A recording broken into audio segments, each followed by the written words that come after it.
Ողջույն բարեկամներ։ Մինչև այսօրվա հիմնական նորություններին անցնելը, երբ որ ես պատրաստում ես հաղորդումը, ուզում էի հասկանալ ինքս իմ համար որն է լինելու այն մեղքը, որի շուրջ կառուցվում է այսօրվա հաղորդումը։ Ամեն օր կա որոշակի նորությունների առանցք, որի շուրջ կառուցվում է օրվա հաղորդումը։ Ինձ համար հարց էր այսօրվանը. որն է այսօրվա մեղքը։ Որովհետև նորությունները ցակուցրիվ են, բոլորը կարևոր, բոլորը նշանակալից, բայց ինքս ինձ հասկանալու համար եւ դες ճիշտ ներկայանալու համար ինձ հարց է տալի, որն է այսօրվա մեղքը։ Ընդհանրապես, ի՞նչն է այս ամեն ինչի իմաստը, չէ՞ որ ես ինչ-որ լրատվական կենտրոն չեմ։ Ես ինչ չեմ ընկալում որպես լրատվական կենտրոն, ցանկացած դեպքում մեկը կարող է բացի ազատությունը կամ ցանկացած ուրիշ լրատվականի կայքը նայի օրվա իր բաժին ինֆորմացիան վերցնի ու վերջ։ Դրանով բավարարի։ Այսօրվա եւ ընդհանրապես մեր հաղորդումների, կարծում եմ, առանցքը դարձել այն, որ մենք ստեղծում ենք դիմադրության այն առանցքը, գիտակցված դիմադրության, ոչ թե էմոցիոնալ, ոչ թե հուզական, ոչ թե կապտիզային, այլ գիտակցված դիմադրողական այն առանցքը, որի շուրջ կարելի է եւ ուժեղ դիմադրություն կազմակերպել եւ հետագայում ստեղծել պետություն։ Այսօրվա հաղորդումը հենց դրա շուրջ է նաև։ Եվ եթե ինձ ձևակերպեմ, ինձ անունս լինի ձևակերպում, այս մեր ամեն օրվա եթերների, հենց այդպես էլ կձևակերպեմ, որ սա հենց դիմադրողականության առանցքի ձևավորման process է, որը մենք իրականացնում ենք իրար հետ։ Իրարից սովորում ենք, իրարից սխալվում ենք երբեմն, իրարից ջղայնանում ենք, ափերից դուրս են գալիս, որը երևի նորմալ է այսօրվա վիճակով։ Բայց կարևորը մեր նպատակից չշեղվենք ու չմոռանանք ինչի համար ենք հավաքվել մենք, որովհետև շեղող բաները շատ են ու հնարավոր չի, օրինակ, լսել սրան ու չշեղվել։ Տեսեք այսօր ինչ է լսել։ Վարդան Ղուկասյան ձերբակալվել է իր մտ։ Երկու բառ, երկու սխալ։ Գիտեք ինչի՞։ Հուզմունքից է։ Նույնիսկ Վարդան Ղուկասյան ձերբակալվել է իր համար հեշտ չի ասել, որովհետև ինքը ներքուս գիտի, որ ինքը հանցագործ է։ Երկու բառ, ես հա որպես վերբալ անալիզ եմ ասում, անալիստ եմ ասում։ Դեմքի վիճակը, կիսափակ աչքերը, ծամացրությունը, կմկմալը, որտեղ ներքուս դիմադրություն կա։ Ինքը հասկանում է, որ ինքը հանցագործ է, բայց հիմա տեսնենք հետո ինչ է ասում։ Մտքերի եւ գործողությունների պատճառի միտքը ինչ կապ ունի։ Լսենք։ Ղուկասյան ձերբակալվել է իր մտքերի եւ գործողությունների պատճառի միտքը ինչ կապ ունի։ Նույնիսկ պատճառով այնքան հուզված է, պատճառով բառը միջև վերջ չկարողացավ ասել, ասում է։ Խոսքով, հիմա հասկացաք ինչի է ձերբակալված Վարդան Ղուկասյանը։ Վարդանիկ Ղուկասյանը, որ իմ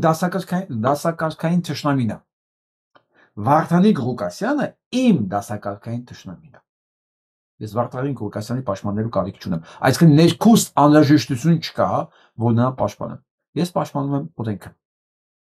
Օրենքը, որը սա որոշել է, որ Վարդանիկ Ղուկասյանին ուրիշ հանցագործություն չկար 7 տարի պատժելու համար, այլ հիմա ինքը պատժվել է իր կարծիքի համար։ Սա հայտարարություն է հանցագործության մասին։ Հիմա սա ոչ թե էմոցիոնալ բան, որ Վարդանիկին վաղ մեր քաղաքապետին չէ։ Սա հենց դիմադրության են առանցքն է, որը մենք շեշտադրում ենք, որ մենք սրա համար ենք կռիվ տալիս։ Հիմա Հայաստանի Հանրապետության վարչապետը, պատկերացնում եք, մի վերջ երկրի վարչապետ ասում է, որ քաղաքապետ են ձերբակալել, իր մտքի համար ասում է, միտքը ինչ կապ ունի։ Թվում է, թե սա անհնարին բան է հնչեցնելու համար, բայց սա ասում է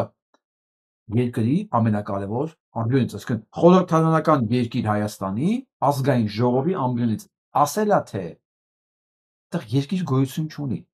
Սա նոնսենս է արդեն։ Հիմա այդ Դանիել Իոնիսյանի վիժվածքը այսօր արդեն պետք է հայտարարությունը տար։ Դանչիկ։ Ուր է սա տականք։ Դե մի հատ իմում գրի, մի հատ էլ լսենք։ Վարդան Ղուկասյան ձերբակալվել է իր մտքերի եւ գործողությունների պատճառի միտքը ինչ կապ ունի այդտեղ։ Միտքը ոչ մի կապ չունի այդտեղ։ Բացարձակապես մարդուն կալանավորել են իր մտքերի ինչ-որ գործողությունների համար։ Գիտեք ո՞րն են միտք ու գործողությունները։ ԿՊ-ական չի։ Այդքան Իմ միտքը կարա օգտագործվի իմ դեմ։ Իմ միտքը ո՞նց կարա օգտագործվի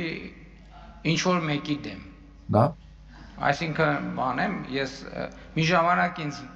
պաշտոնապես մեղադրում էին հոգեխանգարմունք առաջացնելու մեջ։ Պաշտոնապես մեղադրում են։ Սա Հայաստանի Հանրապետության վարչապետն է, ժողովուրդ։ Սա ողբերգություն է։ Հիմա էլ բանա կարողա տենց բան Այդպես։ վարկած առաջանա, որ ես բանից այս ամբիոնից բան եմ անում, հոգեխանգարում եմ, որ մարդիկ գնան բան անեն, կաշառք վերցնեն։ Ինչ Ընդ որում, ոնց որ թե մի երկրում արդեն օրենքն ու դատարանը այնքան է ինքը այնքան արդեն ինքը նաև կառավարությունն է, նաև օրենքն է, նաև դատավորն է, որ երկրում չկա անմեղության կանխավարկած, որ երկրում չկա դատարան, արդեն ինքը որոշել է ամեն ինչ։ Ես Հայաստանում մեկ-մեկ տեսնում եմ մարդիկ, որ Հայաստանի մասին խոսում են որպես երկրի։ Այ եթե մի օր դուք կտենաք, ինչպես Ֆրանսիայում, ոնց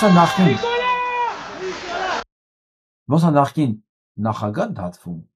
այն ժամանակ խոսակ Հայաստանի մասին որպես ժողովրդավար երկիր։ Կարծում եմ ոչ մեկ չի կասկածում, չէ՞, որ նույն Վարդանիկ Ղուկասյանից սկսած մինչև Սերժ Սարգսյան, մինչև Լևոն Տեր-Պետրոսյան կարող էին դատվել դեռ 7 տարի առաջ ու պիտի դատվեին, որովհետև ժողովուրդ եւ բերված իշխանության պայմանը դա էր։ Ոչ թե կապիկություն անել, հա։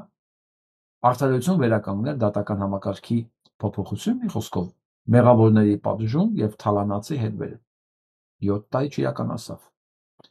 7 տարի, ընդ որում նաև Վարդան Ղուկասյանը նույն համակարգի, նույն հանցագործ մարդն է, ոչի բան չի մոռացվել։ Բայց այն ինչ որ հիմա իր նկատմամբ կատարվում, չի կատարվում այն շրջանակներում, որը որ պետք է կատարվեր։ Բոլորին այդ շրջանակներում չի։ Ոնց որ կաթողիկոսին մեղադրում են օտար երկրա գործակալ լինելու, լրտես լինելու մեջ, բայց իրան ասում են պիտի գնաս, որտեղ աղջիկ ունես։ Հասկանում եք նոնսենսը ինչումն է։ Չէ, գործակալին ձերբակալում են գործակալ լինելու համար։ Փաստերը բերում են, ապացուցում են, որ դու օտար երկրյա գործակալ ես։ Դու ծառայել ես օտար երկրի շահերին եւ դրա համար համապատասխան հոդվածներ կիրառելով։ Ոչ թե դու գործակալ ես ոչինչ, բայց դու եթե աղջիկ ունես, պիտի գնաս։ Մեր այս ամբողջ խոսակցությունը ես ինչի եմ անդալ շեշտում, որովհետև ես կարծում եմ մարդկա դեռ չի հասկացել։ Մարդկա դեռ չի հասկացել ինչու պետք է ասենք մենք կամ ես անհանգստանամ թե ինչ է կատարվում Վարդան Ղուկասյանի հետ։ Էկուն որ Վարդան Ղուկասյանն է, հա։ Վարդանիկի հետ էս բանակը։ Մարդկա չի հասկանում ես ինչի եմ հղում, դեռ չեն հասկանում, ասենք Նարեկին, հա, Նարեկ Կարապետյանին։ Դե ինքը արդեն ռուսական ագենտ է, իր հետ չի խոսալ։ Մենք թացը չորից տարբերելու լուրջ խնդիր ունենք։ Նորից եմ ասում, այսա հստակ է, իմ ուզածը սա է։ Երբ որ 10 շորը հստակ բաժանած է իրարից, հստակ, հա, մարդուն ձերբակալում են թեկուզ 5 տարի հետո իշխանությունից դուրս գալու կոնկրետ գործի համար, կոնկրետ հանցագործությունների համար։ Ոչ թե հանցագործությունները ներում են, բայց բերում են խորհրդարան, որ ասեն դու հանցագործ ես։ Այսօր հետաքրքիր բան է եղել, այսօր չի ավելի շուտ Կիրակի օրն է եղել, այսօր մենք դրա մասին կարդում, Կիրակի օրը, անցած Կիրակի, Տորոնտոյում նշվել է Արամ կաթողիկոսի 30-ամյակը գահականության։ Եվ շատ հետաքրքիր հայտարարություններ արել։ Մասնավորապես Սփյուռքի մասին, ինչի կարիք ունի Սփյուռքը եւ այլն, որ կարիք ունեն նոր ղեկավարների, նոր մոտեցումների, որպեսզի դուրս գանք աստվածաչափ վիճակից։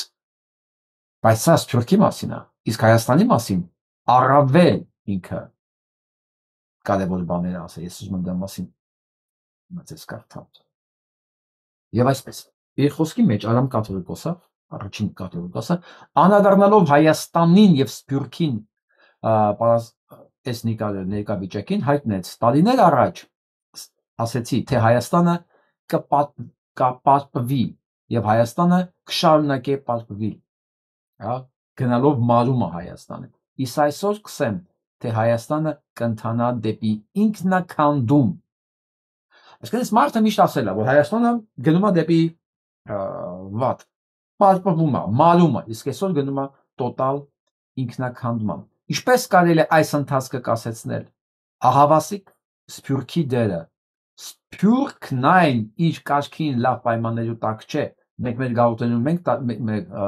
տարբեր խնդիրներ ունենք, բայց ամեն օրվա տագնապ ունենք Հայաստանի պարագայում։ Որտեւ Հայաստանը մեր հողն է, մեր ջուրն է, մեր ամեն ինչը եւ Սփյուռքի հզորությունը կապված է Հայաստանի հզորության հետ։ Հա։ Հիմա ես ուզում եմ Արամ կաթողիկոսին լուրջ հարց տալ։ Այն ինչ որ դուք ասում եք adekvat է։ Բյապա։ Adekvat է։ Բազմիցս ասել եմ ես, միշտ համոզված եմ եղել, միշտ ասել եմ, եթե կաթողիկոսներն ուզենա, եթե ձեր գնահատականն էլ սա է, այս կառավարությունը մեկ օր չի կարա իշխանության մնա։ Ընդհանրապես ձեզ պետք է Սփյուռքի միջոցները, ռեսուրսը մոբիլիզացնեք Հայաստանի կառավարության դեմ։ Մոբիլիզացնել։ Դուք եք ասում, որ Հայաստանը գնում է ինքնականդման, սա ձեր խոսքերն է, սա իմ խոսքերը չի։ Դուք եք ասում, որ նոր մոտեցումներ է պետք, նոր կադրեր են պետք, հատային քաղաքականություն, որ այս մասին, այս ամեն ինչի մեջից դուրս գան։ Որտեղ են գործողությունները։ Որտեղ է ձեր կոնդանկը, որտեղ է ձեր ի վերջո նզովման արարողությունը այս հանցագործների նկատմամբ։ Գալեգին կաթողիկոսը գիտեք ինչի է հայտնվել այս վիճակին։ Որովհետև այս ամբողջ ընթացքում ինքը փորձ անում բազար անել, պայմանավորվել Նիկոլի հետ։ Ես չգիտեմ մարդը հոգեկան ինչ ցնորքի մեջ պետք է լինի, որ փորձի Նիկոլ հետ ինչ որ բանի շուրջ պայմանավորվել։ Նիկոլ, որը ամբողջ կյանքը բոլորին խաբել ու գցել է։ Նիկոլ, որ ոչ մի սկզբունք չունի բացի, եթե քո ձեռը չկա այն մահակը, որ դու գլուխը կիկիսես մեջտեղից։ Այն ժամանակ դու կարող ես կանոնս հետ պայմանավորվել։ Եթե դու դա չունես, դուք ո՞նց եք ուզում Նիկոլի հետ պայմանավորեք։ Ի վերջո, որքանով է բարոյական Նիկոլի հետ պայմանավորվել։ Սա ամենակարևորն է։ Ցանկացած քաղաքական գործիչ, որ գնում է Նիկոլի հետ պայմանավորվել, ինքը անառակ։ Բայց կաթողիկոսի համար ինչ ասեմ։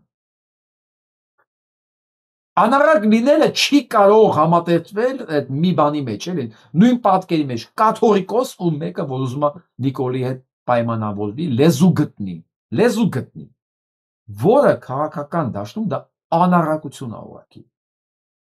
Որովհետև դա անառակություն է, դու ոնց կարող սեյրական մարդասպանի հետ, քո երկրի ժողովրդի ցեղասպանի հետ, քո 400 վանական համալիրների, եկեղեցիների, չգիտեմ, մատուրների արդ թուրքին հանձնելուց հետո քո կաթողիկոս Գրիգորիսի գերեզմանը ամանասում թուրքին հանձնելուց հետո դու փորձես նաև դեզու գտնես։ Հիմա այն ինչ որ Գարեգինը սենց հնձում հիմա գտալով ուտում է։ Դա իր պայմանավորվելու արդյունքներն են։ Ընդ որում դեռ իր պայմանավորվելու փորձերի համար վճարում է ոչ թե ինքը իր աշխատողները 3 սրբազան 12 քահանա մեկին էլ տանն է նահաբեկել ընտանիքով անդերձ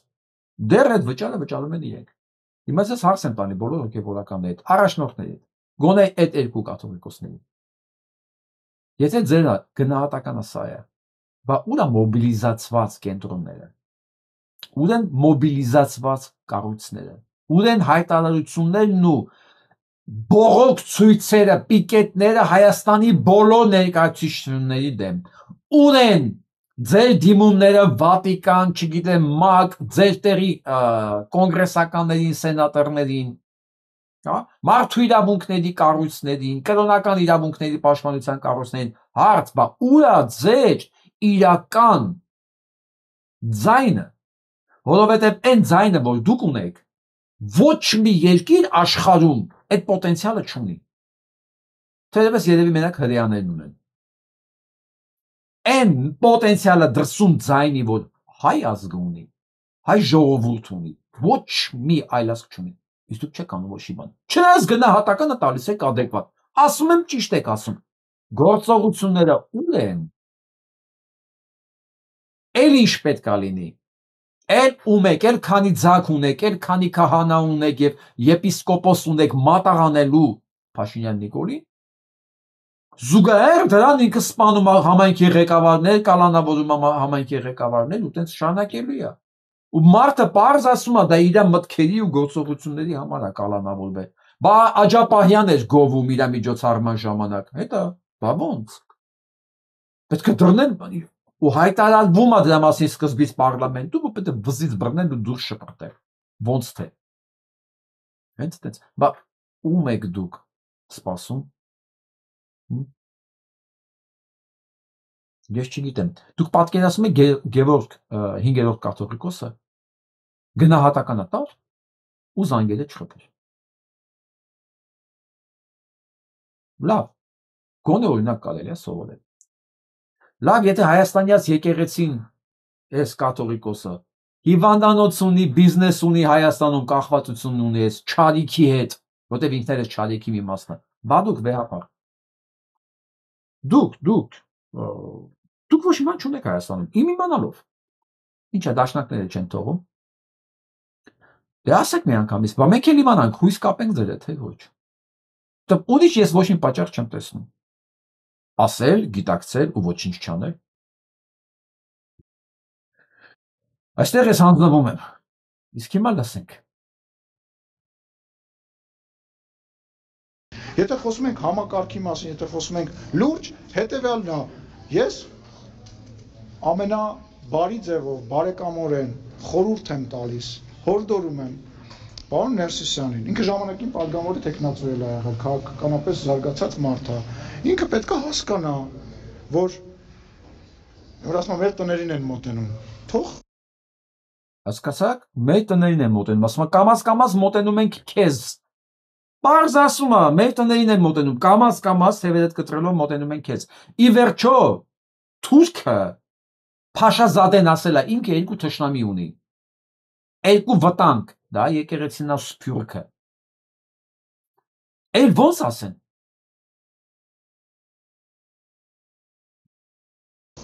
Գնա, թող չստիպի, որ գա հասնի այն կետին, մեկը գնալու է,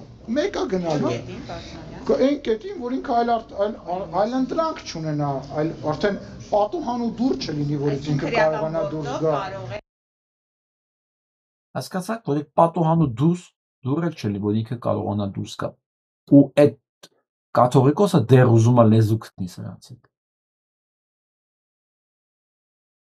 Ես միշտ մտածել եմ ու վստահ եմ եղել, անկախ պաշտոնից, անկախ դիրքից, մասնագիտության տեսակից, ոլորտից, մարդկային անձնական հատկանիշները առաջնային։ Մի արժանապատիվ մարդ լիներ կաթողիկոսի փոխարեն, տղա մարդ, որ խոսք ունի, որի խոսքի նկատմամբ հարգանք ունի, բայց տղամարդը ինչով է տարբերվում արական սերի մյուս ներկայացուցիչներից։ Տղամարդը իր խոսքի նկատմամբ հարգանքի, վերաբերմունքի քաշով է, ինքը ունի իր խոսքի նկատմամբ հարգանք, թե իր խոսքի համար արժեք չունի։ Եթե իր համար արժեք չունի, ոչ մեկի համար արժեք չունի։ Դա արժանապատվության դրսևորումներից մեկն է։ Խոսքամ, ինչ կլիներ, եթե մենք ունենայինք մի հատ։ Ես գիտեմ, հոգեվորականների մեջ կան այդ ворց տեսակները կան, ворց էլի, որ ասել իր ասացի տերն է, էլի, արժանապատվությունները։ Տես մեկը լիներ ընդ նստած։ Սրանք 20 թվականից հետո բունկերից դուրս չէին գա։ Սրանց կծեծեինք թաղեն այդ բունկերների մեջ։ Սրանք դեռ փորձում են լեզու գտնել։ Ես հարգելիս, ես ոչ մի քրեական գործի մասին երբևիցե տեղեկություն չեմ ունեցել ու երբևիցե չունեմ։ Դա իմ գործառույթների հետ մի մոտ չի մտնում, այսինքն ոնց ես պատկերացնում, վերցնեմ հեռախոսը զանգեմ, ասեմ ինչ քրեական։ Չէ, չունեմ, եւ մենք չենք ունենում այդ բաները։ Հաճախ նույնիսկ ձեզնից ենք իմանում, որ ինչ-որ մի խոսքով։ Ես մոտ տեղ չես ունենա գնալու, բայց քրեական գործի մասին չի խոսք, քրեական գործ չեն հարուցելու։ Դա պետք է գնա։ Ալեն ու բոլոր վիժվածքներդ լսեք։ կաթողիկոսը ինչքան որ ուզում է ինքը որպես մարդ ոչնչություն լինի, այդ ինստիտուտը ձեր համար անհասանելի է մնալու։ Անհասանելի է մնալու, ինքը ոչ միտեղ չի գնալու։ Հա, թող եկեղեցական խորհուրդը որոշի, ինքը գնալու է թե չի գնալու։ Ձեր համար դա անհասանելի է մնալու։ Ուղղակի այս ընթացքում հայ ժողովուրդը եւս ինչքան վնաս կկրի, դա ուղիղ կապված է Գարեգինի եւ Ադամ առաջի կաթողիկոսի պահվածքից։ Էմոդինյան ոչ մի բան չի լինելու, բայց դա դիմաց մենք ինչքան զոհ ենք տալու վնաս ենք կրելու։ Սա արդեն ուղիղ կախված է իրանց պահվածքից, հա։ Իսկ Ալեն Սիմոնյանին պատասխան կա, դա ես ուզում եմ դուք ուղղակի լսեք, ես չեմ ասիլում։ Ամեն անգամ նկարներ տեղադրելիս, երբ դու ուղղակի պատասխանատու ես։ Ազգային ժողովի նախագահ Ալեն Սիմոնյանը իր այդ հաճույքների մեկ ակնթարթին կարող է իրեն թույլ տալ։ Իսկ ես կարծում ինքը պարտավոր է, եւ նրա երազում կարող են գալ այն մարդիկ, ովքեր Բաքվի բանտերում ապօրինի դատավարությունների են ենթարկվում, եւ նրանք, ովքեր արդեն դատվել են շինծու մեղադրանքներով եւ երկարամյա բանտարկելություն են կրում, եւ այն երեխաները, որոնք տուն չունեն, ամեն օր իրենց երազում տեսնում են իրենց տունը։ Ինքը պարտավոր է նրանց տեսնել եւ նույն կերպ նաեւ այդպես հիմնադրամներից գումարներ ստացողները։ Այսինքն Թալանի դեմ պայքարելու անունից եկավ մեկ ուրիշ իրողություն, որը առավել քան սարսափելի է։ Ի վերջո, այն դուր լուսամուտի մոմենտով, դուք զգացել եք, որ դուք վաղուց չունեք այդ դուր լուսամուտը։ Եթե չեք զգացել, ավելի լավ, ես դրա համար ուրախ եմ։ Հա, ես հաճույքով եմ նայում, երբ ոնց է թշնամիս կորցնում իր իրավիճակի զգացողությունը։ Ու դա շատ հաճախ է լինում։ Դա հիմնականում լինում է բացարձակ մեծամտությունից եւ ուղեղի պակասից։ Զուգահեռ, դա գիտես, դա բան է։ Իմաստուն մարդիկ միշտ հասկանում են, որ չէ մի բան կա իրանցից մեծ էլի։ Հասկանում ես, իրանցից մեծ ինչ-որ մի բան կա, վերև ինչ-որ մի բան կա։ Իմաստուն մարդիկ դրա մասին երբեք չեն մոռանում։ Բայց Ալեն Սիմոնյան, Նիկոլ Փաշինյան տեսակներին թվում է, թե այն ինչ որ հիմա կա, այդ է, ինչ որ տեսնում են, շոշափում են, այդ Աթոր Պաշտոն, չգիտեմ, Բրանիրովնի ավտոբան, Ձելականից էլ բան։ Ես թվում է այդ է իրականում, ես դրա համար ոչ մի բան չունեմ ասելու, ես ուրախ եմ այդ հանգամանքի համար, որտեվ դա արագացնում է կործանում։ Իսկ հիմա արագ մի հատ գնանք Գյումրի, ասում է 29 մեղադրանք է առաջադրվել քառորդի։ 29 մեղադրանք։ Զանգվածային անկարգությունների հոդվածով հարուցված վարույթի շրջանակներում ձերբակալվածների թիվը հասել է 37-ի, նրանցից 29-ին արդեն մեղադրանք է առաջադրվել, դատարանն այժմ քննում է նրանց խափանման միջոցի հարցը, ընդ որում ձերբակալություններ նաև այսօր են եղել, այդ մասին հայտնեց փոխքաղաքապետ Գագիկ Մանուկյանը։ Ավագան անդամներ, բաժնի պետ, խորհրդական, Պետրոսյան Աշոտին խորհրդական տարել են, այսօր ամբողջ նյութերը իրեն մոտ է խորհրդակցությունների, ինքը պիտի խորհրդակցությունների անձնարարականները տա, որ կարողանանք խորհրդակցություն անցկացնել, քաղաքի բոլոր աշխատանքները բնականon ընթացք ունենան։ Այսօր պատկերացրեք Աշոտի մոտ այդ բոլոր հանձնարարականները, որ մենք հանձնարարականներով ենք առաջնորդում, չենք կարող վերցնել չկա, հետո իմացանք, որ Պետրոսյան Աշոտին տարել են։ Այսօր առավոտյան ձերբակալվածները Գյումրիի քաղաքապետարանի պաշտոնյաներ են, համայնքապետի խորհրդական Աշոտ Պետրոսյանն ու ապօրինի շինությունների բաժնի պետի պաշտոնակատար Արթուր Մեսրոպյանը։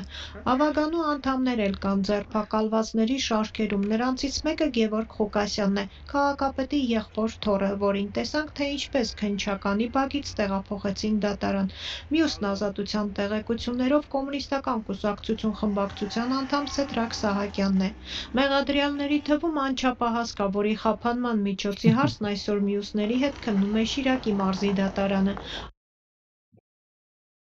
Այս մասին ձեզ տեղեկացնեմ, էլի։ Քննում է, ոչ թե մարդուն թողել են, քննում են էլ։ Ստալինը որոշեց, որ 16 տարեկանը այդքան էլ լավ թիվ չի։ Պետք է իջացնել, սարքել 14 տարեկանից։ 14 տարեկանին կանոնալ գնդակահարել։ Գնդակահարվող թիվը մինիմումը 16 տարեկան է։ Ստալինը որոշեց չէ,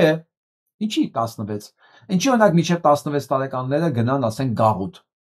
Իջացնեմ 14-ից թող գնդակահարեն։ Այն ինչ որ հիմա տեսնում ենք, այդ ամեն ինչը եղել, արդեն մենք տեսել ենք։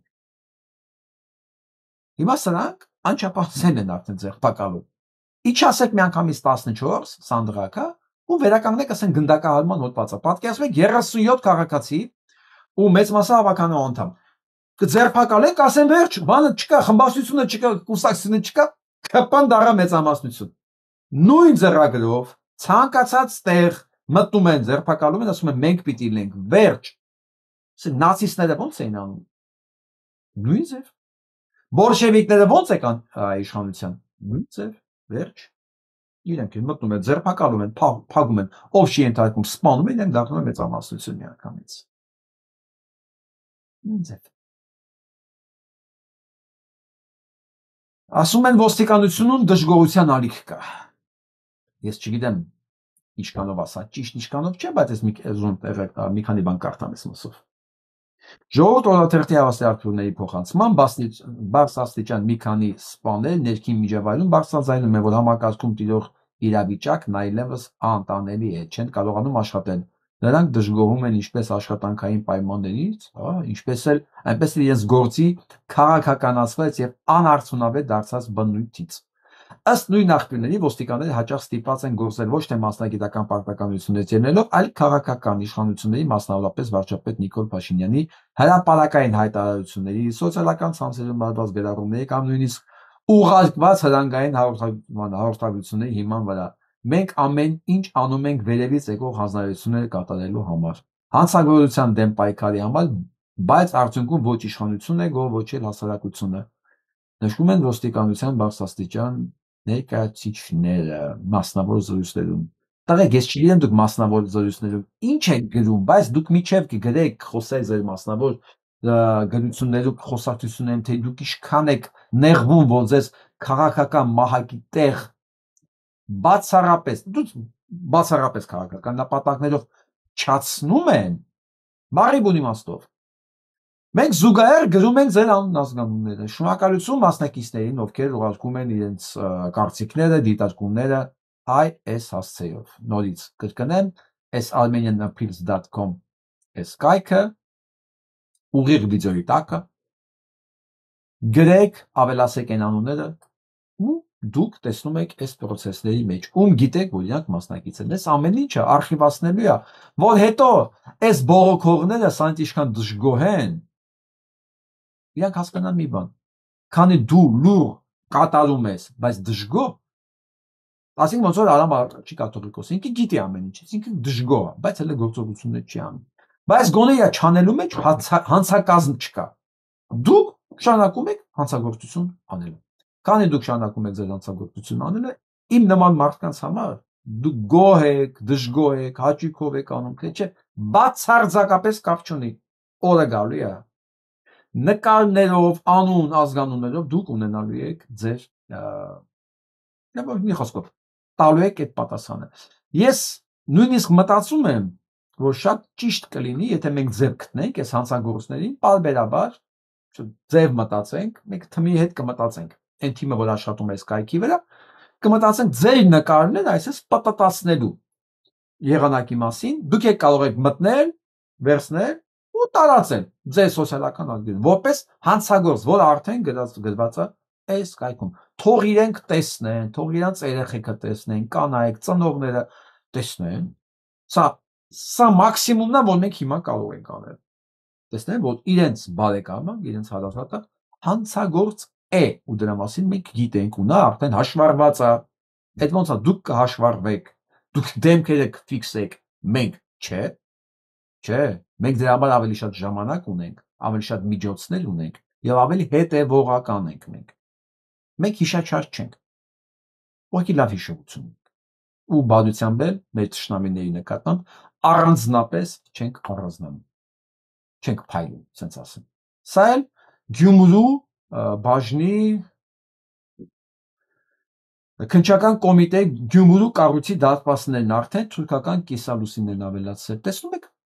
Նայեք գյումրեցիներ ջան։ Սա ձեր քննչականի դարպասներն է։ Նիկոլի քննչականն է, ինչ եք ուզում։ Ձեր մեջ հայ կա։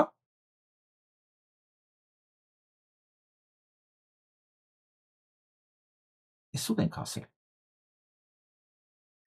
Դրա համար եմ ես ամիջը տեսնելով այս հաղորդումը դրա մասին սկսեցի, էլի մենք ինչ ենք անում, ինչ ենք, ինչի շուրջ է մեր այս հաղորդումները եւ ինչի համար։ Այդ դիմադրության առանցքի համար։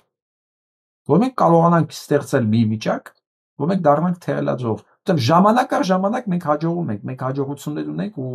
ունես չի որ հետևանքների չի ունենում մեր հաղորդումները։ Չէ, ունենում է, վստահ եղեք։ Ուղղակի պետք է մեծացնել դրա ազդեցությունը եւ ամենակարևորը տեղեկացվածությունը։ Տեղեկացվածությունը վստահ համոզմունքի մակարդակի վրա։ Ոչ թե շատերի մոտ գիտեք ոնց է, ով վերջի խոսքը ասեց ականջի տակ, այդ մարդը մնում է նա կարծիքի, ասողի կարծիքի։ Ով ինչ իրան ասում է, նկավակ ճիշտ է ասում։ Այ դա ամենաչսիրածս տեսակն է։ Մենք ուղղակի հիմնավորում ենք բոլոր են կարծիքները, բոլոր են մոտեցումները, որ ձևակերպում ենք եւ ասում ենք սա է։ Սա է իրականություն։ Դա համար խնդրում եմ անպայման օգնել, տարածել, որպեսզի մեր գործը ավելի արդյունավետ լինի։ Միած սա նայեք։ Սա հիշեցնում է Մանվել Գրիգորյանի ուրվականը Էջմիածնում վաղար շաբաթ խոշորացված համայնքում 2018 թվականին են փոփոխությունները, որ վաղար շաբաթցիներն իրենք էին բերել, կարծես թե կյանքի այդպես էլ չեն կոչվում, ինչ ես կարծում եմ, որ հիմա եկել Սա գիտեք ով է։ Այս դիժվասկի գիտեք ով է, որ այս անթարաշին բերել շպրտել են ստե Մոսկվայից։ Մի բոմժ, որոնտեղ ոչ մի բանի պետք չեկա, եկավ ասես Նիկոլ Փաշինյան, ես քո բոմժն եմ։ Արի, փող տուր ինձ, քո կողմից խոսամ էլի։ Որտեղ որ քեզան դժգոհ եմ լինում, ինձ փող չկա տվող դրա համար։ Իսկ կողքին էլ Զավելովնա։ Նիկոլի հարճը, ճանաչում եք ինձ թվում։ Այս 3 հոգին են, նայեք։ Իբր այցելություն են կատարում, իբր արդեն Էջմիածնում որոշում են, որ օբյեկտը պիտի մնա, արդեն իրանցն ամեն ինչ։ Ու սրանք են կողքեն, են բաններ նայեք, են կնոջներ նայեք, են անգրագետը։ Են որ արամ ուղարկում է այս կոմ են կոմ ասում է, դե ուրիշ մարդ չունեն։ Լսեք, սրանք են, այս 3 հոգին են։ Մարդ չկա սրանց կողքին, ոչ նայող կա, ոչ հետաքրքրվող կա, ոչ հանդիպման եկող կա։ Բա սրանց հետո կգա հանդիպման։ Նայեք, դատիտա համայնքի կառավարի ամեն ինչը։ Սա հիշեցնում է Մանվել Գրիգորյանի նույնիսկ Մանվել Գրիգորյանն չգիտի։ Գեներալ Մանվելի հետ է։ Այս են, այս եկոքին են։ Սրանք պետք է ընտրություններ հաղթեն։ Սրանց հետ նայեք, ես էլ նայեք, ես էլ նայեք։ Բա, նայեք։ Ձեզ վաղը սկսվում է վաղաշաբաթ խոշորացված համայնքի ավականում ընտրությունների քարոզարշավը։ Արմեն, ողջույն, սիրելի հայրենակիցներ, բարի երեկո ձեզ, վաղը սկսվում է վաղաշաբաթ խոշորացված համայնքի ավականում ընտրությունների քարոզարշավը։ Մեր տեխնացու ժողովուրդ ջան, Հարություն Մկրտչյանն է։ Հիմա հասկացաք ում պետք չի ձեն տալ։ Երկու թշնամի կա վաղ շաբաթում։ Սա է մեկ էլ են սեփական հորը ուրացողը։ Ասում եք, սա է մեկ էլ են սեփական հորը ուրացողը։ Դե դուք արդեն գիտեք ում պետք չի ձայն տալ։ Մենք գնում ենք բացարձակ հաղթանակի ու լավա լինելու։ Շատ լավա լինելու ժողով։ Շատ լավա լինելու ժողով։ Ոնց որ հիմա է։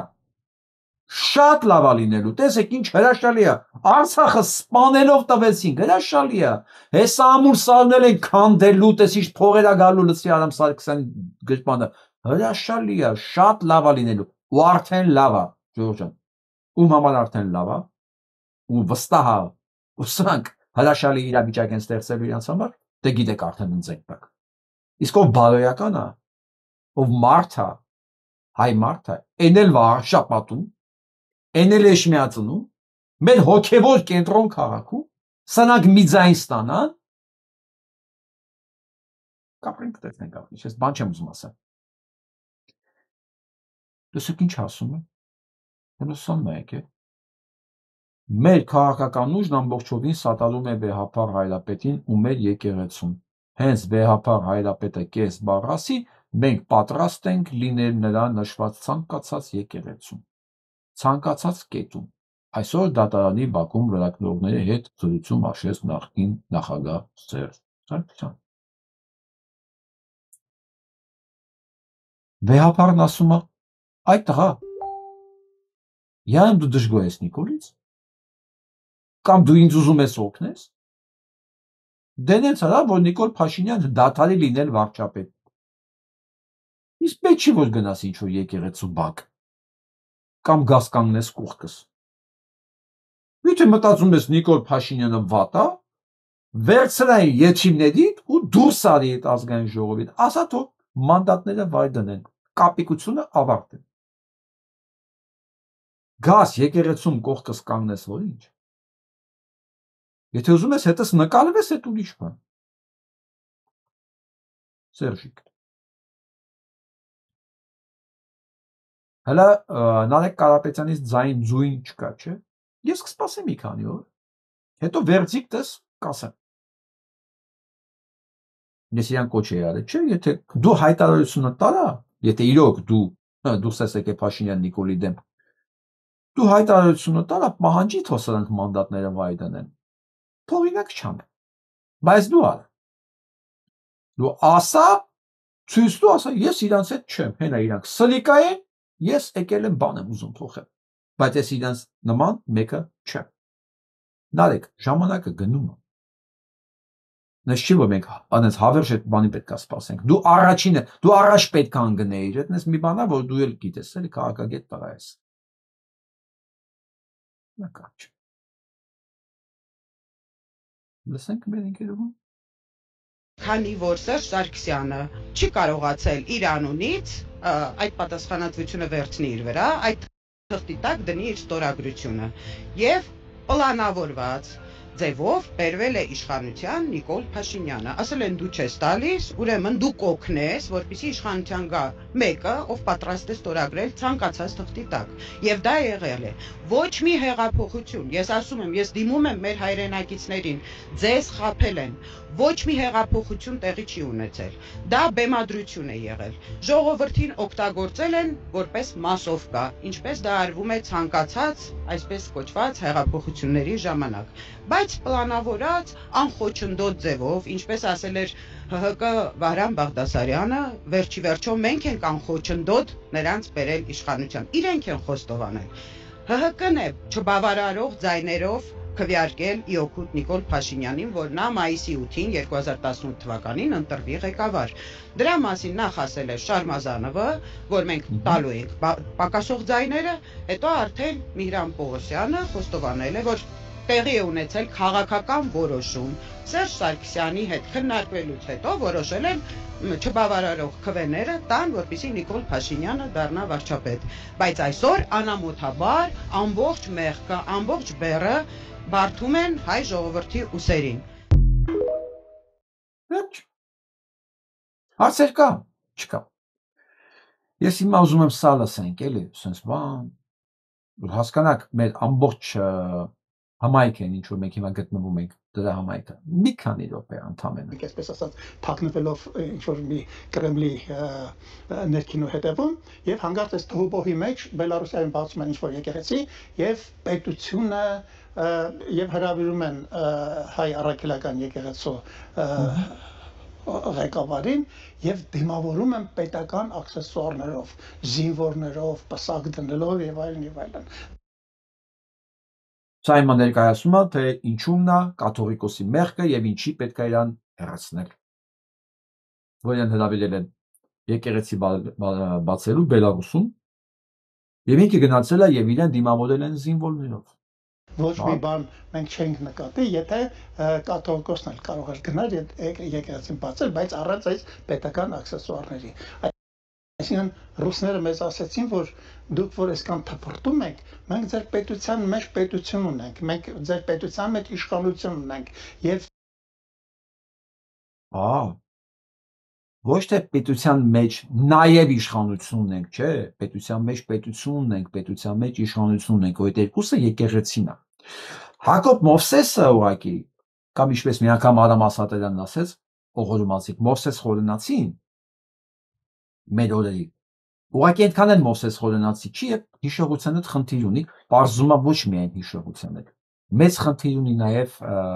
բարոյականության։ Հիմա ասեմ ինչու՞ն է բանը։ Կաթողիկոսը գնացել է եկեղեցու բացման Մինսկ, Բելարուսիա։ Կաթողիկոսը եկեղեցու բացման կարող է գնա ուր ուզի։ Նույն ժամանակ իր սրտի վարչապետը գնում է Դուշանբե, Աստանա, Մոսկվա, հենց նույն ժամանակ։ Բայց ինքը Պուտինինը չի։ Պուտինինը կաթողիկոսն է։ Նույն ժամանակ երկրի վարչապետն է գնում քաղաքական այցով, Գարեգինը գնում է իր եկեղեցին բացելու։ Բայց չէ, Գարեգինն է Պուտինինը, խեղճ Նիկոլ Նիչան, խեղճը ստիպված է։ Այն որ քաղաքական ֆունկցիա իրականացնում, դա քաղաքական չի։ Այն որ կրոնական է, դա քաղաքական է։ Եթե ուզենանք այդ իշխանությունները ուրեմն կօգտագործենք մեր նպատակների համար։ Այսօրվա իրավիճակը ես այլ կերպ չեմ կարող բացատրել, շատ ցավում եմ սրա համար, շատ ցավում եմ, որ մեր եկեղեցականներ որոշ չհասկացան Հայաստանի Հանրապետության ներկա իրավիճակի ամբողջ համայնապատկերը եւ ընկան, այսպես ասած, պաթոսային, կրոնական, հայրենասիրական լոզունգների ներքո հարցը քաղաքական է։ Հարցը միայն քաղաքական է եւ մի շատ կարեւոր բան եմ ուզում ասել։ Մեր երկիրը, մեր ժողովուրդը, մեր իշխանությունները այդքան հիմար չեն, որ ելնեն հայաստանյաց առաքելական սուրբ եկեղեցու դեմ։ Ես կարծում եմ, որ Հայաստանի իշխանությունները ընդհակառակը ուզում են ունենալ լավ եկեղեցի, ուզում են ունենալ իր այսօրվա խնդիրներին, իր այսօրվա տեսլականներին, իր այսօրվա ի վերջո քաղաքական իրավիճակներին համահունչ եկեղեցի, որը մեր ժողովրդին այս իրավիճակում կողմնորոշվելու եւ սրանցից դուրս գալու ուրեմն հնարավորություններ եւ ճանապարհներ կմատնանշի։ Այնպես որ ես այս շարժումը համարում եմ եկեղեցու ներսում արմատացած կոռուպցիայի դեմ շարժում, գիտեք, կոռուպցիան ինքը հիվանդությունը երբ որ մեկին բռնում է, այնպես չի որ այսպես ասած թոքերին բռնում է, երիկամներին ձեռ չի տալիս։ Կոռուպցիան համատարած երևույթ է, ընդհանրապես հասարակությունը իր ամբողջ օրգանիզմով թուլանում է եւ իշխանությունում չի այդ կոռուպցիան։ Մերովա Մովսես Խորենացին ների քերթողահայրը հիշողության խնդիր ունի։ Նույնիսկ եմ ասում, սա հիշողության խնդիր չի։ Ընտրովի տեսնելու եւ բացարձակ սուտ խոսալու, տաղանդ ունենալու շնորհ ունի բացարձակ մարդը։ Որը իմ համար դե սուտ խոսալը գիտեք ինչ է իմանում։ Դա անբարոյականության դրսևորումներից մեկն է, թուլության դրսևորումներից մեկն է։ Եվ ինչպես ասեց մեր հոգևոր հայրը,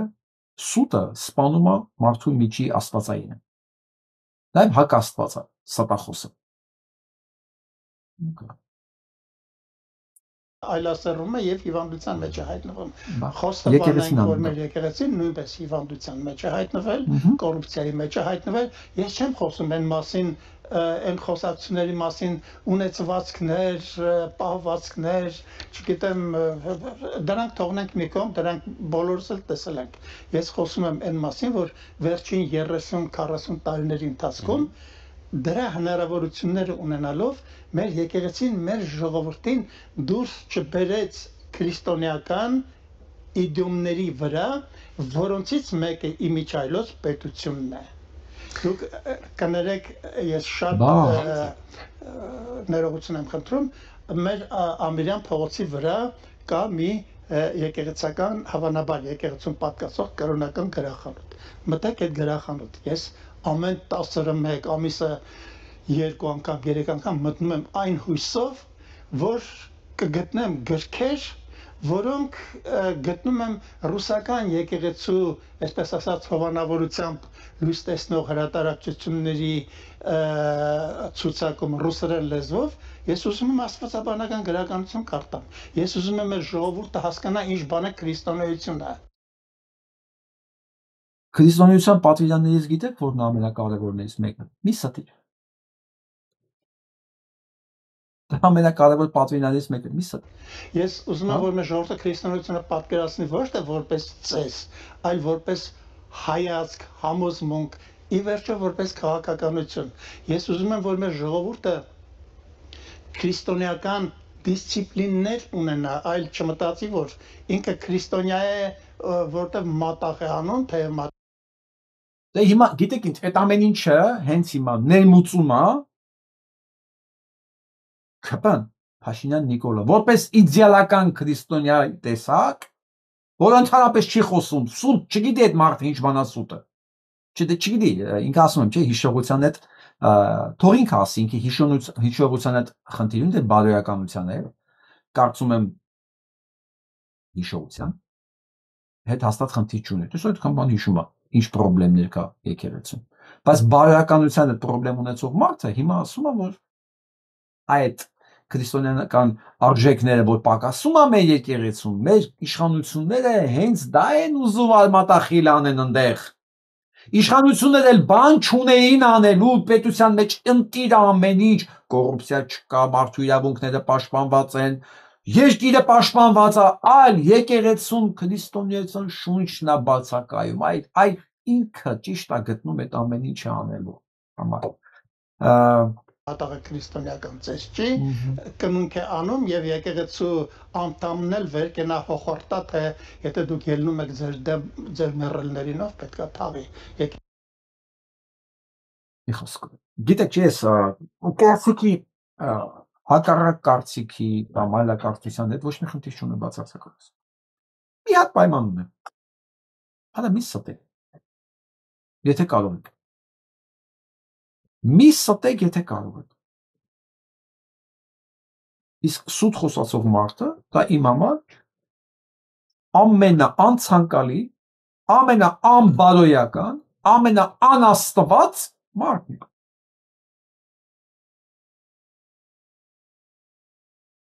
Ու շատ պատահականության սա էլ է Նիկոլի, հա էլի Նիկոլիստ, սա էլ է Լևոնի արդյունք, սա Լևոնից է գալիս, ոնց նայում ես սրանք բոլորը Վահագնը Խաչատուրյան, սա Նիկոլը, Գագիկը Ջանգերյան, այդ բոլորը իր մակունց, սակունց բան, բոլորը Նիկոլի ծնունդ են, Լևոնից են առաջացել, սրանք բոլորը պատահականությունը չէ։ Միայն իրանք կարող են այս մագնիսով իրանք գտնել, կամ գտել են այս առանձին բերել են դրել են մի հիմնարկի մեջ, ասել են էսա ձեր գործը, բոլորը համար պետք է աշխատեք փուլեր։ Որովհետև մենակ դուք եք ունակ ստել առանց կալմրելու, առանց մտածելու արժի անել դա, թե չանել։ Դե ինչ ասեմ, նախանձում եմ ես Հակոբ Մովսեսի Հայաստանում եմ ուզում ապրեմ, անկեղծ, այ ոնց սա։ Նիկոլը ինձ սպանեց իմ աբգարին, ուղիղ, ես նայում եմ իր աչքերին, ասում եմ Նիկոլ, դու ես սպանել իմ աբգարին, մնացած աբգարներին, դու ես սպանել Դավիթին, Նարեկին, Արամին։ Այդ տակինն էլ ինքն է, հիմա նույն բանն է ասում իրան, հիմա նույն բանն է ասում, ինչ ուրիշ ձև էլի, հիմա ասում եմ ինչ լավ է սպանել է, բայց որ դու սպանած չլեր, ես հիմա ոնց եմ ստեղ, ոնց կլինեի ստեղ, այս ամեն ինչից ոնց կօգտվեի, շնորհակալություն քեզ քո մեծ գործի համար։ Սրանցից ամեն մեկը մի հատ Հակոբ Մովսես է։ Տարբերություն չկա իրենց անունազգանուններն ինչա։ Այս դիմադրողականության այս առանցքն է պետք ստեղծել։ Սրանցից ոչ թե նայել զզվել, նողկալ, բարկանալ, ասել ես ինչ երևույթ են, ինչ կենթանի են, չէ, դա քիչ է, դա ոչ իմ չի տալիս։ Սառը հասկանալով սրանք ով են, դիմադրել ուղղակի սրանց, ասել չէ։ Մեր երեխեքին ցույց տալ, ասել տես, ինչպիսի չպիտի լինի մարդը, բալիկս։ Այ նայի, ուտես ինչպիսին չի պիտի լինի մարդը։ Արմենին, բոլորին դու ես սպանել, այդ 5 կամ 7000 տղեկին դու ես սպանել քո հանցավոր գործողությունների արդյունքում։ Նիկոլ Բա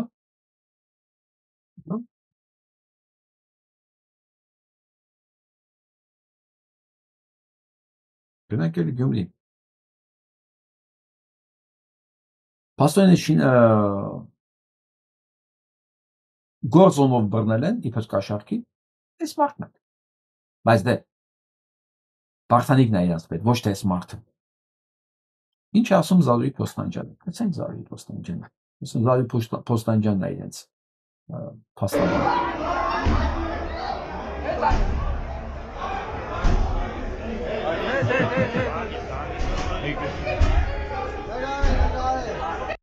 Սուս գնացել են կաշառքի գծով մարդ բռնեն, էլի 300 հոգի մարդ են տարել, կաշառքի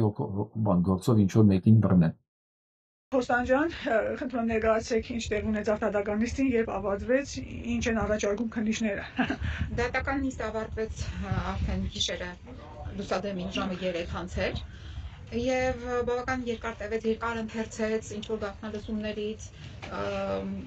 տեքստեր էր, ինչ որ խոսակցություններ էր մեջ բերում քննիչը, բայց ոչ մի վերաբերելի խոսակցություն այդտեղություն չուներ։ Այդ խոսակցությունները ինքը մեկնաբանում էր իր ուզած ձևով, բայց ամենակարևորը այն է, որ այդ խոսակցությունները, որը մեջ բերվել էին, այսինքն թղթային տարբերակից էր նա ընթերցում, դրանց կրիչները, էլեկտրոնային թե ինչպես են դրանք ձեռք բերվել, դրանք ներկայացված չէին դատարանին։ Փաստն ոչ նորմալ խոսակցություններն է եղել։ Մեկնաբանել է, չէ՞ փաստը։ Ըստ խոսակցության ինքը մեկնաբանել է, թե ինչ դուք պետքա լսեք։ Երկրորդն էլ ու թղթից է կարդում։ Երկրորդն էլ թե դա որտեղից է վերցրել, այդ փաստաթղթերը չկա։ Դու որտեղից ես վերցրել ես տեքստը, որ գրել ես, դա չկա։ Տեքստի մեջ էլ ինչ որ գրված է, կոնկրետ փաստ չկա։ Տեքստը կարդում է ու մեկնաբանում է, դատավորն է սա, էլի պատկերացնում եք։ Բայց բացի այդ դատարանի ներկայացված չէր այն դատական ակտերը, որոնց հիման վրա կատարվել էին այդ գաղտնալսումները։ Էլի, գաղտնալսումների կատարման համար ոչ մի դատական ակտ չկա։ Սա հանցագործություն է, դանչիկ լսում ես, անառակ։ Սա հանցագործություն է, ու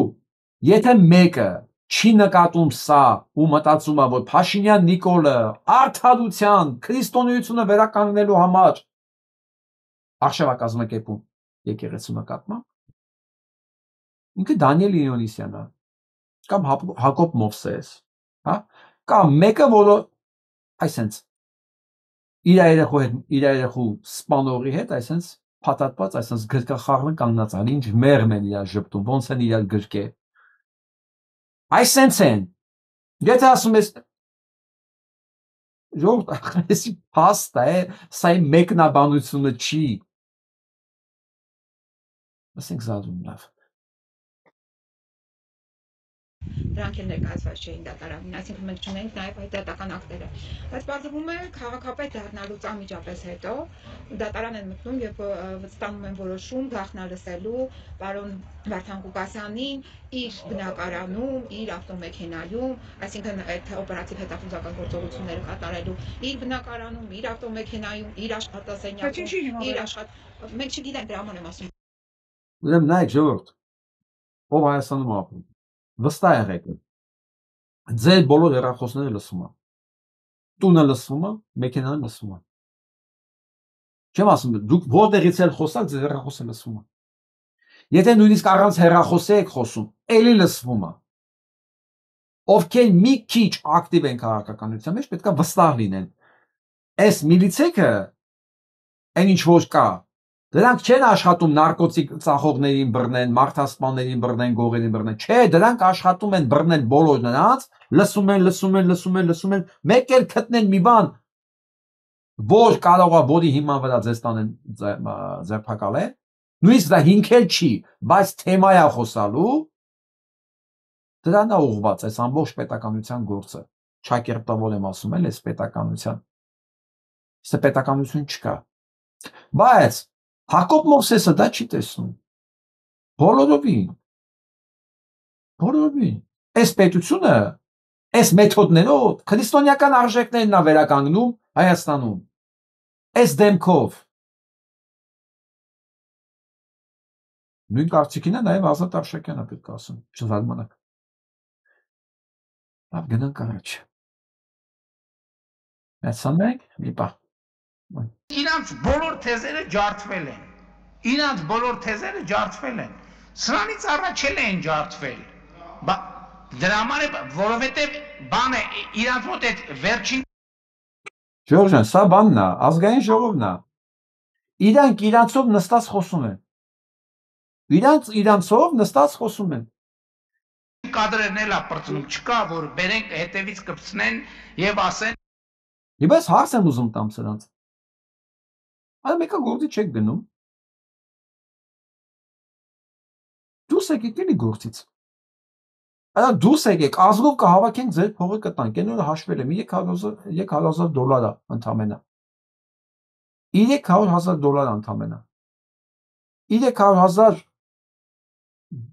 արժի ձեզանից շուտ պրծնելը, հասկանում եք։ Ձեզանից պրծնել արժի։ Ես վստահ եմ մի հոգի էլ կարելի է գտնել, որ 300,000 տա, որ դուք մանդատները վայդնեք, սա մանդատ վարչապետի պաշտոնից զրկվի։ Արա գնացեք էլի, ասեք էտա պատճառը, փող հավաքենք տանք։ Հիմա ինքը խոսում է, ոչ առաջկող կա, ոչ հակադարձող կա։ Դուք սրան միկրոֆոն, պաշտոն, հնարավորություն, լծակներ, ձեզ ջարդելու, ձերբակալելու, ինչ ուզես անելու։ Տալիս եք։ Եթե չեք ուզում դա, կամավոր չի, արա հելեք եք, մանդատները վայր դրեք գնացեք։ Փողն է պետք ձեզ աշխատավարձը կտանք։ Ով չտա ամոթ իրան։ Բայց եթե մի բան կործանվել է, այդ կործանվել է իրանց ալգորիթմը Հայաստանի իրանց պատկերացումների ալգորիթմն է կործանվել։ Իսկ այսօր Հայաստանը Սա ընդդիմության մասին է խոսում։ Սա իր կառավարման մասին չի։ Ընդդիմությունն է փաստորեն կառավարում Հայաստանը։ Ծաղկող, զարգացող, ինքնիշխան, անկախ, ինքնուրույն։ Այդ Հայաստանն է, իրենք Հայաստանի մասին է խոսում։ Հայաստանը ծաղկող, զարգացող, ինքնիշխան, ինքնուրույն։ Բա, լայք ես դեմքին։ Դե Հայաստանն է։ Պետությունը։ Բա Ինքնուրույն չի նշանակում, ինքնուրույն նշանակում է կամ մեկը ասում են Հայաստանի կառավարությունը շարժում է, ասում է դե բանը Ադրբեջանն ու Թուրքիան ինչ ասում են դրանով է առաջնորդվում։ Հայաստանի կառավարությունը ես կուսակցության 7-րդ համաժողովում իմ ելույթում առիթ ունեցա մանրամասն ցույց տալ, մենք շարժվում ենք մեր ժողովրդի ասածով։ Մենք անում ենք այն ինչ որ մեր ժողովուրդը ուզում է։ Բա իրանք անում են այն ինչ որ մենք ուզում ենք, ժո։ Բա դու գիտեք ինչ։ Ու գիտեք ոնց է դա հիմնավորում։ Նայեք, բառից բուն իմաստով։ Հակառակ դեպքում մենք 2021 թվականին ընտրվելու շանս ոնց կունենայինք։ Հասկացաք։ Հասկացաք, դուք 2021 տվել եք իրան շանս ընտրության, որ հիմա անեն այն ինչ որ իրանք ուզում են, բայց դա ձեր անունից է արվում, ջո։ Մենք շատ պետք է իմանանք սա։ Եմ ասում դիմադրության առանցք։ Սա շատ բարդ բան է փաստորեն։ Շատ բարդ բան է նախ այս ամեն ինչը լսել, ինֆարկտ չստանալ, այս ամեն ինչը լսել, հոգեկան ցնցումների մեջ չընկնել։ Բայց եթե այս առանցքը չկառուցվեց, պինդ, գաղափարական, գիտակցական, մենք սա դեմ չեն կարող կրկնել։ Դուք պատկերացրեցիք հիմա ինչ է լինելու, եթե հանկարծ 26 թվականին իրանք ընտրվեն։ Կավիրեն Հայաստանը ամեն ինչ կտան Թուրքին, հետո կասեն, սա հայ ժողովրդի ցանկությունն էր։ Մենք ոչ մի բան չենք կարելի իրենց ցանկությունից բացի։ Եկեղեցիները քանդելը, կրոնը աշքելելը, երկիրը թուրքերին տալը։ Մենք ամեն ինչ ժողովրդի համար ենք արել, իրանց ուզածով ենք արել։ 26-ին մեզ դամած ձեն են տվել։ 25-ին վաղաշաբաթում քաղաքապետ են ընտրել, սա իրանց ցանկությունն է։ Ով սրանց ձեն տվեց, ուրեմն սա է ուզում։ Հետին թվով, եթե տոնել չասեն, որ դա անելու են, հետին թվով ասելու են 21-ին ձենես տվեմ ես, բայց քո ցանկությունն է ինչ անում ենք հիմա։ Հասկացա՞ք։ 21-ին սրանք ասում են ուժեղ Արցախ, անջատում միացման համար, ուժեղության համար, հա, անկախ Արցախ, անկախ Հայաստան։ Հետո հանձնեցին Արցախը, դատարկեցին Արցախ, ասում նախբեր դուք եք ուզել։ Հիմա քանդում են եկեղեցին, տալիս ենք Միջանցք, բան, Սյունիքը դատարկում ենք, դա դուք եք ուզել։ ձեր խմելու ջուրը, օդը, ամեն ինչը ավիդում եք տանք Թուրքին, մի քանի կիլո ոսկի համար վերցնենք, երկիներ թույնավորենք, դա դուք եք ուզել։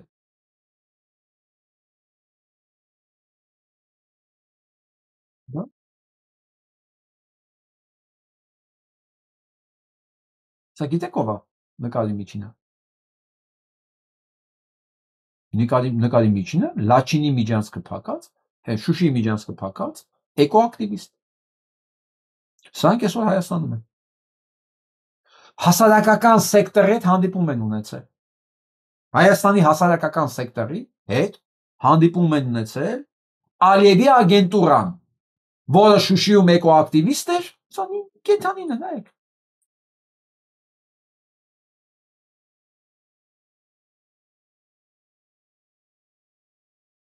Այսքան տական որտեղից։ Ես այսպես դեմքերն եմ նայում այն նկարի մեջի։ Մեկել էս կողքին։ Որտեղից էսքան։ Հուսահատվել պետք չի նորից այդ դիմադրության առանցքն ամես պետք։ Արժանապատիվ, ինքնավստահ,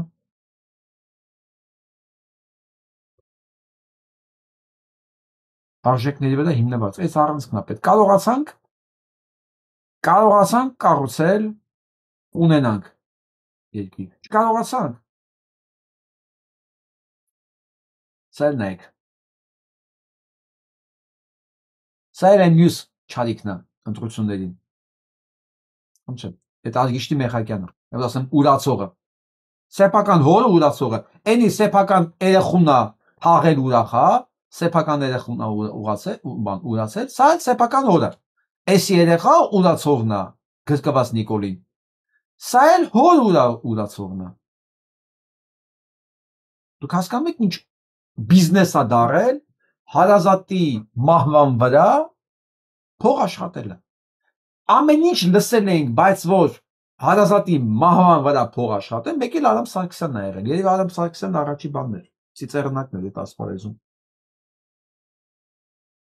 Որ աղբորը չսպանեն, մենք իր մասին չենք իմանա։ 6 ամիս վարչապետի հաթորով ուրախացավ, հիմա էլ Նիկոլի մի խոսքով չասեմ ինչը դառնալով է ուրախացած ծափ տալի։ Սա նույնն է։ Երկիրը ծախելը փաստորեն Հայաստանում բիզնես է։ Հարազատի մահը ծախելը Հայաստանում բիզնես է։ Ինովացիոն երկրների, ինովացիոն հայտնագործությունների երկիրը բիզնեսում։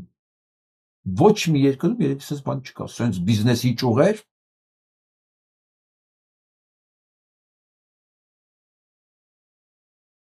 Սա է նայեք։ Ուրեմն Arminfo գրում այդ մասին, բանն տեսնում եք։ Հայաստանի դրոշը, թուրքականի սարքած։ Սա մասին է գրում, այս հանդիպման մասին էր։ Այս հանդիպման մասին է գրում։ Հայաստանի դրոշը տեսակ ոնց է լինելու, նայեք։ Որ Հայաստանում անցնելու է հենց այս հանդիպման մասին է գրած։ Arminfo։ Գյումրի ու Քնչականի վրա դարպասների վրա կիսալուսինն է, Arminfo-ն Հայաստանի դրոշը արդեն կիսալուսինով է։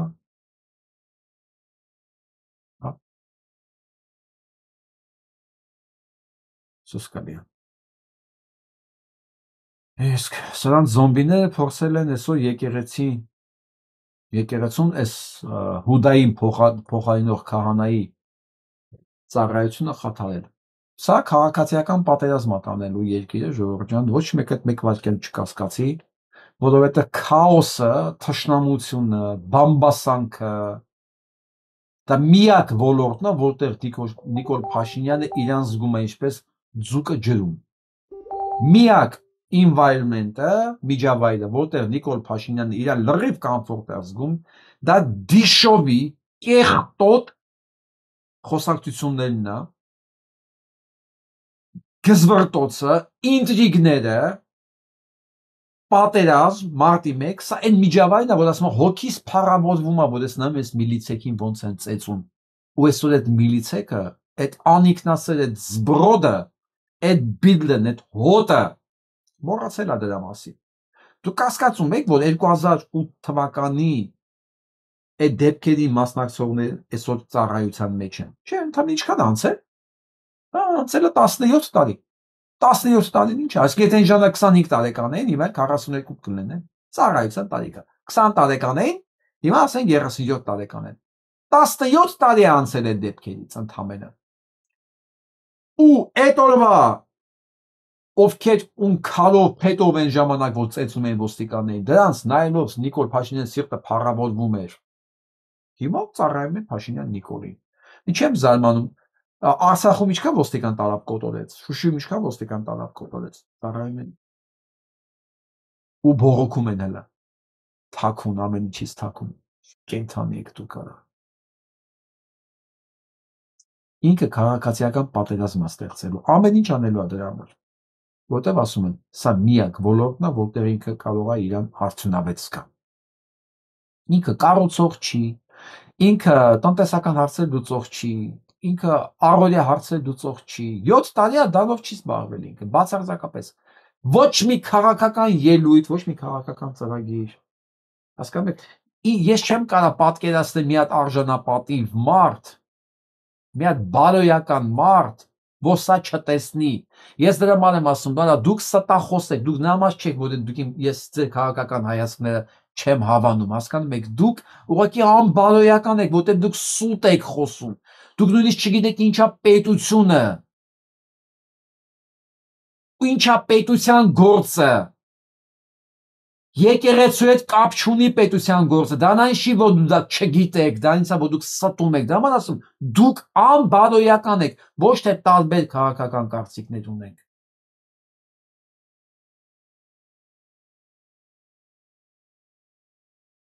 Ցանկացած մեկը, որ Փաշինյան Նիկոլի կողքն է, ինքը անբարոյական է, ինքը չի կարող բարոյական լինի։ Ինքը բարոյապես մարդ չի, դա ասած Բեղծերևայի անասնացած տեսակն է մարդու։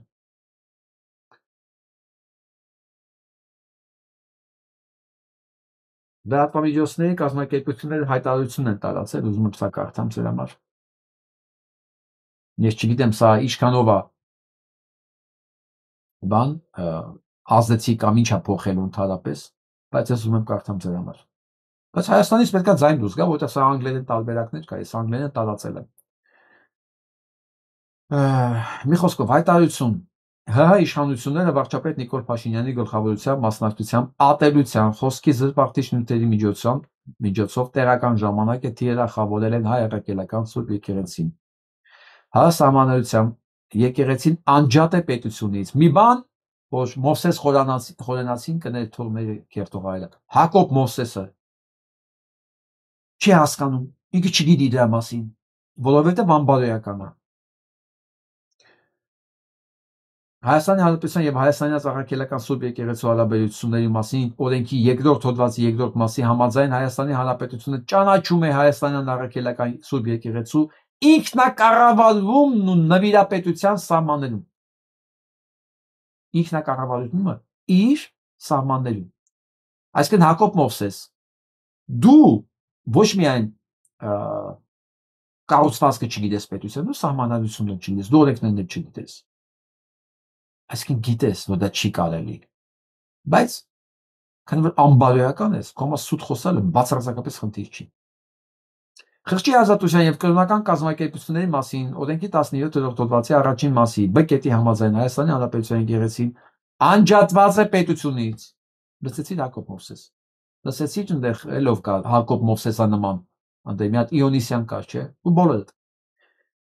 Սուրբ դրության համաձայն պետությունը չի միջամտում եկեղեցու օրենքին համապատասխան գործունեությանը եւ ներքին կյանքին, արգելում է եկեղեցիների եւ կրոնական կազմակերպությունների կառուցվածքում որևէ պետական մարմնի կամ նրա հանձնարարությունների կատարող անձի գործունեությունը։ Սա նաեւ նշանակում է այ իդիոտներ, որ եկեղեցին դա քաղաքացիական կառույց չի եւ քաղաքացիական օրենսգիրքը աշխատանքային օրենսգիրքը եկեղեցուն չի աշխատում, դա աշխատանք չի, որ 2 ամս նախորդ տեղեկացնես աշխատանքից հեռացնելու համար, այ անգրագետներ առանց սահմանի կազմակերպության մասնակիցներ, անդամներ։ Ընդ որում, ըստ այդմի պետությունը չի կարող խառնվել եկեղեցու ներքին գործերին, այդ թվում նաև կաթողիկոսին փոխելու հարց բարձրացնել։ Նույնիսկ ազգային ժողովի նախագահան դա մասին չգիտի։ Այսինքն բոլորն էլ գիտեն, բայց անբարոյական են։ Դրա համար էլ ասում են ինչ ուզում են, ստում են ոնց ուզում են։ Եկեղեցու եւ բաստասչյան հոգեվորականների դեմ ուղղորդված աշխարհի իշխանության եւ նրա սպասարկող քարոզչության կողմից ուղեկցվում է ոչ միայն իրավանորմերի, այլ նաեւ հանրային բարոյականության ավանդույթների կոպտագույն ոտնահարմամբ, խորացնելով առանց այդ էլ տարանջատված հասարակության պառակտումը։ Սա խոսում է 18 թվականի սևերի եւ սպիտակների բաժանման նշանավորված այս պրակտիկան, մի խոսքով ապելության խոսք եւ այլն եւ այլն եւ այլն։ Չեմ ուզում ամբողջ չկարդամ, բարձա։ Ուղղակի ես մի բան հետաքրքիր էլի։ Բարոյականության որ աստիճանը, գիտակցական բարոյական որ աստիճանի վրա է պետք լինել, այս ամեն ինչը չհասկանալու համար։ Մեկ-մեկից թվում է, որ շատ եմ այս մասին խոսում, ես կարող եմ վիրավորած լինեմ մարդկանց, ինչի, որովհետև սա տարական բաներ է, որ պետք է իմանալ, ես ինչի պետք է սա մասին ասեմ։ Ու ես մտածում եմ, կարող է սա մասին խոսելով հակառակ կողմից էկրանի ասեմ։ Ախր մենք սա մասին գիտենք։ Սա մասին խոսելու անհրաժեշտություն չկա։ Բայց դուք ինչ եք խոսում։ Այստեղ ես այդ հարցի պատասխանը չունեմ։ Իրոք չունեմ։ Ամեն դեպքում գրեք ինչ եք մտածում։ Գնանք Հռոմի պապի մոտ։ Այս էպիզոդը շատ հետաքրքիր է, նայեք։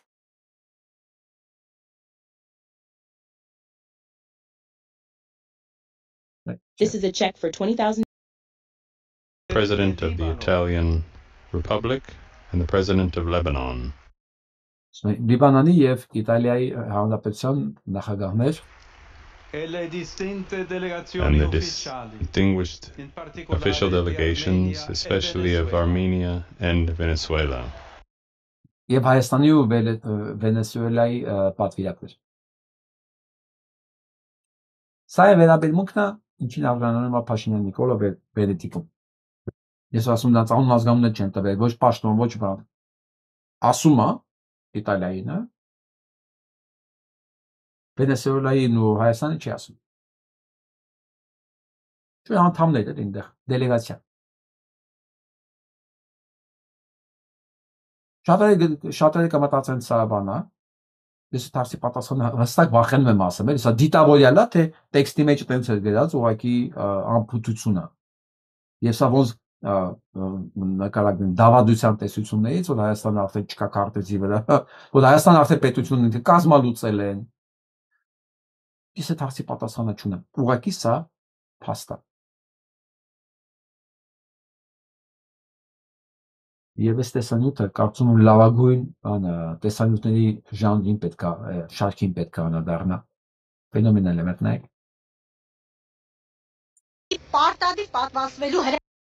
Իսկ ինչպես եք վերաբերվում վարչապետի պարտադիր պատվաստվելու հրահանգին։ Մի տվեք ինձ, հա։ Ես ուղղակի խախտվում եմ դրանից։ Հարցը լրիվ ուրիշ բան էր, բայց որ ասել վարչապետիկը մոռացավ հարցի մասին, ասես դրա ուղղակի մի տվեք ինձ։ Անենց եմ ուզում հավատամ, որ իրոք համատարած է այս վերաբերմունքը։ Որովհետև հավատացեք, իմ ազգի մեջ հենց այնց էլ պետք է լինի վերաբերմունքը։ Որովհետև իմ համար հայն ու բարոյականությունը դրանք հոմանիշներ են։ Իդեք հոմանիշներ են, եթե մեկը բարոյական չի, ուրեմն չի կարող հայ լինել։ Դա վերաբերվում է Հակոբ Մովսեսին, դա վերաբերվում է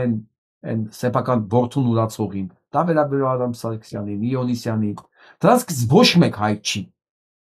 Որովհետև հայն ու բարոյականությունը դրանք չի կարող անջատ լինել։ Դա եմ ասում, ես եմ ուզում, որ այս կնոջ